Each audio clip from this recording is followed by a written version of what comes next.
Good morning সবাইকে, কেমন আছেন আপনারা সবাই? আজকে ভিডিওটাতে যে ফার্মটা দেখতে পাচ্ছেন এটা একজন খামারি ভাইয়ের ফার্ম, এবং এই ফার্মটা আমাদের এই হিঙ্গলগঞ্জ এরিয়াতেই রয়েছে, খুবই কাছে আমাদের। তো এই যে ফার্মটা দেখছেন, এই ফার্মটা কিন্তু খুবই কম খরচার উপরে তৈরি করা রয়েছে এবং এই ফার্মের খরচা নেই বললেই চলে।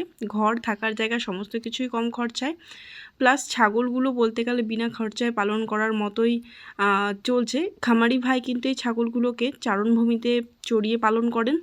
তো খামারি ভাইয়ের পুরো প্রসেসটাই জানাচ্ছি আপনাদেরকে, কীভাবে ছাগলটা পালন করছেন।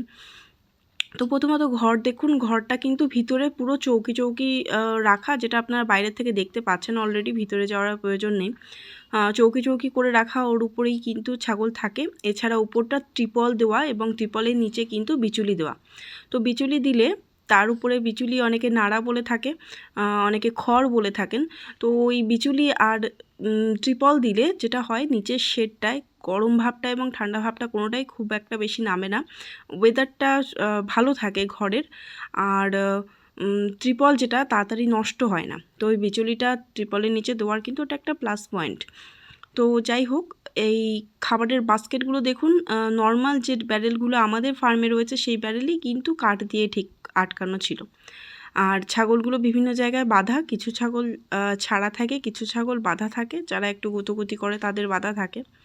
আর তবে যাই হোক, অল্পের মধ্যে করলেও কিন্তু প্রত্যেকটা বড় ছাগল, বাচ্চা ছাগল সাইজ ওয়াইজ কিন্তু সেপারেট করা রয়েছে, যেটা দেখতেই পাচ্ছেন সব কিন্তু সেপারেট রয়েছে। আর যথেষ্ট বড় জায়গার উপরেই, একেবারে ছোট জায়গা নয় আর বিশাল বড় না, মিডিয়াম জায়গাটা। এবং কিছু জায়গা ইট পাতানো, কিছু জায়গা মাটি, সব মিলিয়ে ফার্মটা মোটামুটি চলছে এবং ভালো চলছে। ফার্মটা অলরেডি 3 থেকে 4 বছর হয়ে গেল রানিং চলছে এবং দাদাভাই ভালোই ছাগল বিক্রিও করছেন এন্ড অফ দ্য ইয়ার।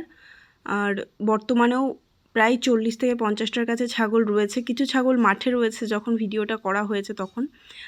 হ্যাঁ, ফার্মের যে দাদাভাই রয়েছে তাকে দেখাতে পারিনি, কেননা তিনি ভিডিওতে আসতে ইচ্ছুক নন। আর এটা কিন্তু ফার্মের মেল বিডারটার একটু পায়ে ব্যথা হয়েছিল, মানে লাফালাফি করতে গিয়ে পায়ে আঘাত লাগিয়েছিল। যে নাদাটা দেখছেন, এই নাদাটার মধ্যে খেতে দেয় এবং ওটার মাধ্যমেই পায়ে আঘাত লাগিয়েছিল। তো সেই কারণে ব্যথা ছিল ওই সময়টায় পায়ে একটু। আর ভিতরটা দেখুন, বাইরের থেকে যতটা বোঝা যাচ্ছিলো, এর আগের যে শেডটা দেখালাম ওটা ছাড়া কিন্তু এটা আরও একটা শেড অনেকটা জায়গা নিয়ে করা এবং সেপারেট, যেমন ছাগল রাখা রাত্রের জায়গাটাও সেপারেট করে করা। আর পুরোটাই কিন্তু ভিতরে চৌকি, আমাদের যেমন মাচা সিস্টেম রয়েছে, অনেকেই কিন্তু মাচা করেছেন ফার্মে, এটা কিন্তু চৌকি, যারা ছোট করেন অনেকেই আছেন যারা কাঠের চৌকি দিয়ে কিন্তু ছাগল তার উপরে রাখেন। তো ইনিও তাই করেন, কাঠের চৌকির উপর রাখে, চৌকিটা উপর থেকে ঝাড় দিয়ে দেয় এবং তারপরে নিচটাও ঝাড় দিয়ে পরিষ্কার করে নেয়। আর বিভিন্ন জায়গায় দেখুন ছাইও ছড়িয়ে রেখেছে, যেমনটা আমরা ছাগলের বাচ্চা হলে করে থাকি, সেরকম এই দাদাভাই অনেক সময় করে থাকেন। অতিরিক্ত ভেজা ভাব হলে ছাই ছড়িয়ে রাখলে ওটা ভেজা ভাবটা একটু কমে যায়। তো এবার এসে খাবার জায়গা দেখুন, খাবারের ব্যারেলটা যেটা রয়েছে, আমরা যে ব্যারেলে বাস্কেট করেছি সেটাতেই কিন্তু কেটে ওদের ঘেরার বাইরে দেওয়া, ওরা ঘেরা দিয়ে মুখ ঢুকিয়ে খায়, এতে গুঁতোগুতিটা একটু কম হয়। তো যাই হোক, দাদাভাই নিজের মতো করে সুবিধা করে কিন্তু ফার্মটা করেছেন। আর খাবার দিচ্ছেন বিচুলির সাথে যেসব বিভিন্ন রকম পাতা মিক্স করে খাবার দেন। আর এছাড়া এই যে দাদাভাই রয়েছে, এই দাদাভাই কিন্তু তার যে অধিকাংশ ছাগল বলতে গেলে মাঠে চড়িয়ে পালন করেন।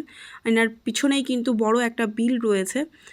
আগের দিন একটা ক্ষেত চড়িয়ে ছাগল পালনের একটা ভিডিও দিয়েছিলাম, সেখানে যে লাস্টের বড় বিলটা দেখেছিলেন, বড় মাঠটা, ওই মাঠটা কিন্তু এই দাদাভাইয়ের বাড়ির পিছনেই রয়েছেন। তো ওই দাদাভাই ওই মাঠেই কিন্তু ছাগলদের চড়িয়ে থাকেন। প্রচুর ছাগল চড়ে, এই দাদাভাই ছাড়াও আরও অন্যের ছাগলও এই মাঠে চড়েন। তো এইভাবে কিন্তু সারা বছরই কিন্তু দাদাভাইয়ের বিনা খরচায় ফার্মটা চলে যায়। শুধুমাত্র বর্ষার সময় দাদাভাইয়ের একটু সমস্যা হয়। তো বর্ষার সময় দাদাভাই বিচুলিটা একটু বেশি খাওয়ায়, খড়টা, শুকনো খাবারটা একটু বেশি খাওয়ায়। এছাড়া একটু টুকিটাকি চাষ করে, ভুট্টার চাষ করে সাইলেজ করে রাখে, তো সেটাও দিয়ে থাকেন। আর বাকি বিচুলি খাওয়ান, আর কিছু ঘাস কেটে এনে দেন। বর্ষার জন্য একটু কলমি চাষ করেন, সেসব দিয়ে থাকেন। তো খড়টা আপনাদের বলে দিলাম এবং ঘরটা আপনারা দেখলেনই কম খরচার মধ্যে কিভাবে করেছে। বাইরে চড়ার জায়গাটাও দেখলেন। খাবারটাও বলে দিলাম, সারা বছরই কিন্তু চড়িয়ে মানে বিনা খরচায় ছাগল পালন হচ্ছে। আর বর্ষাকালে বিচুলিটা একটু বেশি খাওয়ায়, আর কলমি শাক চাষ করে রাখে, আর অল্প কিছু সাইলেজ কষ্ট করে করে রাখেন।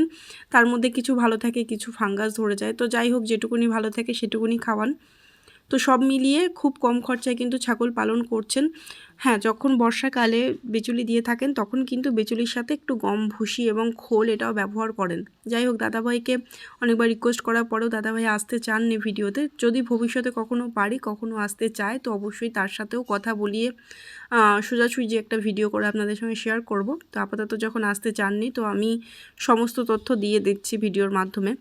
তো আপনারাও যারা কেউ যদি মনে করেন যে পুঁজি কম রয়েছেন কিন্তু জায়গা রয়েছে বাড়িতে, অল্প জায়গার মধ্যে ফার্মটা করবেন এবং অল্প খরচায় ফার্ম করবেন, তো এইভাবে কিন্তু করতে পারেন। পুরোটাই কিন্তু বাঁশের চটা দিয়ে রেলিং করা, মশারি দিয়ে আটকানো এবং মশারি জাল দিয়ে আটকানো।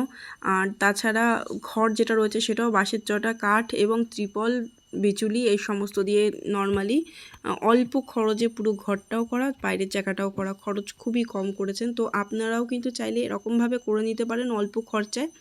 পরে যখন ফার্মে উন্নতি হবে, আরও বেশি আস্তে আস্তে আপনি বড় করবেন, তখন আস্তে আস্তে সেগুলোকে আপনি ঠিক করে চেঞ্জ করে নিতে পারেন। বাট ফার্স্ট টাইম যখন শুরু করছেন, চেষ্টা করবেন একটু কম খরচায় কিভাবে করা যায়।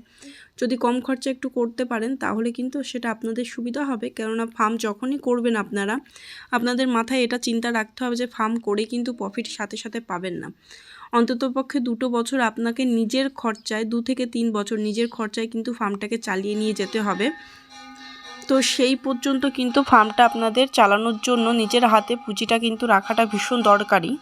যদি কোনো বেকার দাদাভাই ফার্ম করে থাকেন, সেক্ষেত্রে তো তাকে অবশ্যই এটা মাথায় রেখে কিন্তু ফার্মটা চালু করতে হবে। তাই চেষ্টা করবেন যতটা কম খরচায় আপনি ফার্মটা স্টার্ট করতে পারেন। যতটা ভালো করার সেটা পরে আস্তে আস্তে যখন ছাগল বাড়বে, উন্নতি হবে ফার্মের, তখন করবেন। প্রথমেই কিন্তু অতিরিক্ত খরচা যদি করে বসেন, তাহলে কিন্তু পরবর্তী যে 2 থেকে 3 বছর ওদেরকে আরও আপনার নিজের থেকেই কিন্তু খরচা করে চালাতে হবে, সেটা কিন্তু অসুবিধা হয়ে যাবে।